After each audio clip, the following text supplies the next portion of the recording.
Le Seigneur soit avec vous. Évangile de Jésus-Christ selon Saint Marc. En ce temps-là, Jésus prit avec lui Pierre, Jacques et Jean et les emmena au ciel, à l'écart, sur une haute montagne. Il les fut transfiguré devant eux. Ce vêtement de verre resplendissant, d'une blancheur taille, que personne sur terre ne peut obtenir une blancheur pareille. Élie leur apparut avec Moïse, et tous deux s'entretinrent avec Jésus. Pierre alors prend la parole et dit à Jésus, « Rabbi, il est bon que nous soyons ici.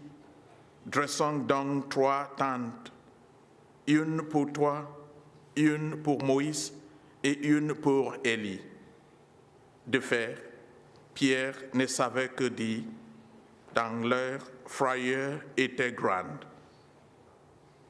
Sur une nuée qui le couvrit de son ombre, et de la nuée, une voix se fit éteindre.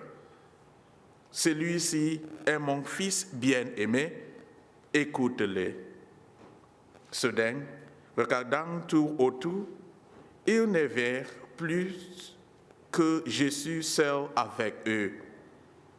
Ils descendirent de la montagne et Jésus leur ordonna de ne raconter à personne ce qu'il avait vu, avant que le Fils de l'homme soit ressuscité d'entre les morts. Ils restèrent fermement attachés à cette parole, tout en se demandant entre eux ce que voulait dire ressuscité d'entre les morts. Acclamons la parole de Dieu.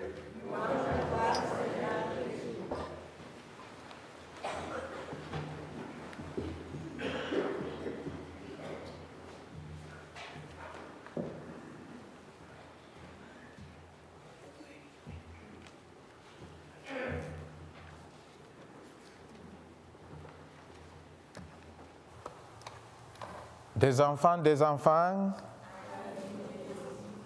vous êtes prêts? Je vais vous poser 2 questions. La réponse est oui ou non. Question numéro 1.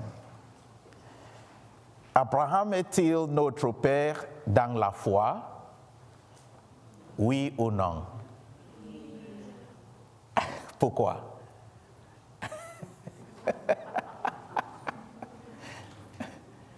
Qui sait?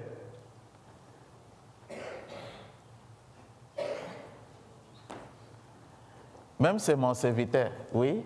Parce que il y a... Viens.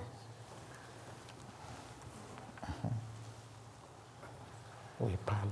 Parce que Abraham, Dieu lui a fait une promesse qu'il va avoir beaucoup d'enfants. Oh, bien! Applaudissez pour mon frère. Ah, ça c'est bon, oui. Et continuez. Est-ce que tu as une autre réponse? Ok, c'est ça. C'est bon.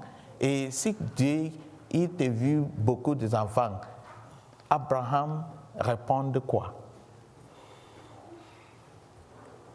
Il dit merci à Dieu.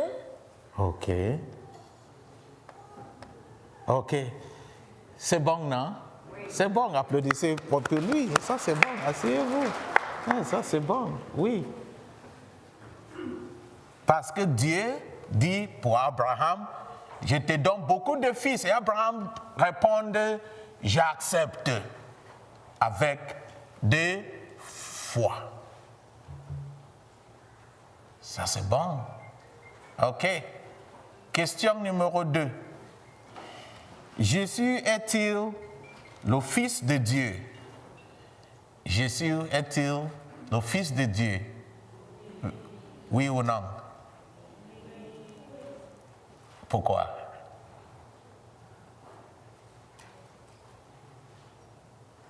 C'est simple, non? Parce que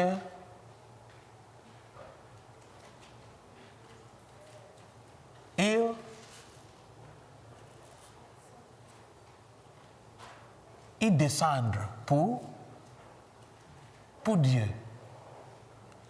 Et Dieu a dit à l'évangile, il est mort, voici mon fils.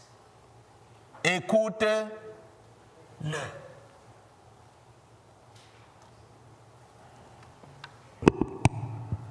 Mon question, c'est fini.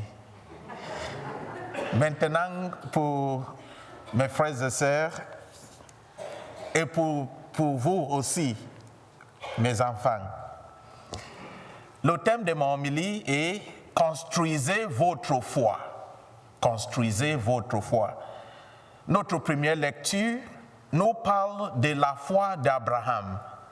Abraham était tout à fait disposé à sacrifier son fils unique Isaac. Isaac était son fils unique et l'héritier présomptif. Abraham et Sarah étaient tous deux très âgés. Aurait-il, pour donner naissance à un autre enfant? Cette question ne peut être jamais venue à l'esprit d'Abraham lorsque Dieu lui a demandé de sacrifier son fils. Son sourcil était que Dieu était avec lui et qu'il pouvait réaliser l'impossible. Dieu pourrait lui donner un autre fils. Abraham avait vraiment bâti sa foi sur Dieu. Ce temps de carême est pour nous un moment pour renforcer notre foi en Dieu. Nous devons marcher de plus près avec Jésus. Pourquoi devrions-nous marcher de plus près avec Jésus? Saint Paul, de deuxième lecture, nous donne la réponse. C'est le Christ Jésus mort, oui, qui est ressuscité, qui est à la droite de Dieu, qui l'intercède, en effet, pour nous. La lecture de l'Évangile nous parle de la transfiguration de Jésus devant Pierre, Jacques et Jean. Jésus savait qu'il allait bientôt subir sa passion et sa mort. Il savait que cela ébranlerait la foi de 12. Il devait donc montrer à ses 3 apôtres la gloire qui serait la sienne à la fin de tout. Il devait bâtir les foi afin qu'ils puissent être une source d'encouragement pour les autres. Nous devons nous encourager les uns les autres avec cette grande parole de Saint Paul.